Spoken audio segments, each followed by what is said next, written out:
voilà l'explication pourquoi j'ai coupé un rail de guidage neuf. C'est parce qu'en fait il y a une erreur ici, c'est que le parquet s'arrête aléatoirement. Et le souci c'est que là j'ai un autre matériau qui va être mis par rapport à la chambre qui est en parquet massif de châtaignier. Donc il va falloir que je recoupe proprement tout le long entre le bâti de la porte. Et le bâti de la porte j'ai 77 cm. Les rails Festool en 800 ça coûte autour de 80 €. Et puis en plus il aurait fallu le recouper de 3 cm, donc j'ai préféré acheter le rail le moins cher qui existe, donc que j'ai trouvé du moins. Donc c'est Makita, que ce soit Makita, Festool, c'est compatible avec les 6 Bosch et Mafel et Metabo, donc c'est pas grave, le rail importe peu. Mais par contre c'est le moins cher que j'ai pu trouver, il coûte 50 € TTC à 1,40 m livré en 24 heures. Donc du coup je l'ai commandé, je l'ai reçu et je vais pouvoir me sortir de cette situation. Je vais couper avec le rail entre les montants, 77 cm, et je finirai au multitool avec le guide pour couper le long du montant là et là, puisque le rail ne pourra pas permettre la coupe jusqu'au bout, parce que la scie circulaire ne pourra pas aller jusqu'au bout. Donc voilà, je vais couper ça et je vous reprends.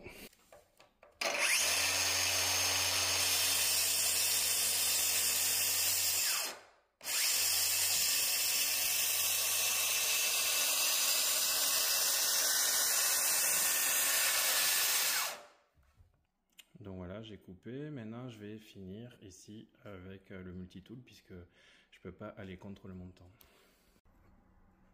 Donc pour les coupes précises, j'utilise donc le Fein avec les batteries Bosch que j'ai et l'accessoire de chez Festool qui permet les coupes en plongée avec différents angles, mais surtout perpendiculaires au support. C'est ça qui m'intéresse sur ce coup-ci. Donc il faut savoir que cet accessoire est compatible avec le Multimatter 700 puisque c'est le même outil que le Festool, il est fabriqué au même endroit, il y a juste la batterie qui change et la couleur. Donc ça c'est pratique si vous avez déjà un Fein parce que vous êtes Bosch ou Fein, et bien vous pouvez acheter cet accessoire Festool et avoir les mêmes précisions, les mêmes outils sans la batterie Festool si vous n'en avez pas. Donc maintenant je vais couper donc sur le trait jusque là.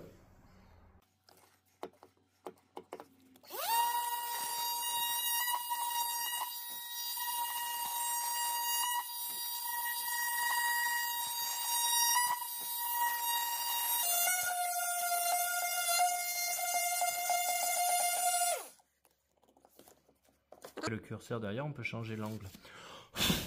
Donc ça va permettre d'aller chercher la coupe en ras ici. Et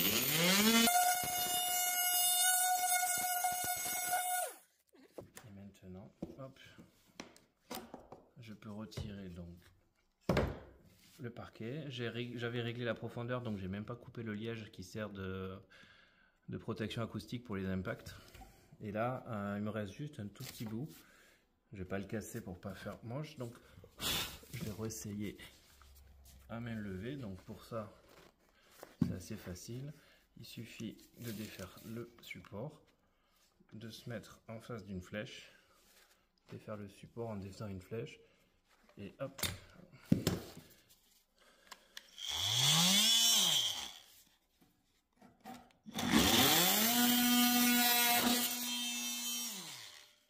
Là j'ai une coupe du coup parfaite jusqu'à ras du montant, et là je vais pouvoir revenir avec l'autre revêtement de sol contre celui-là.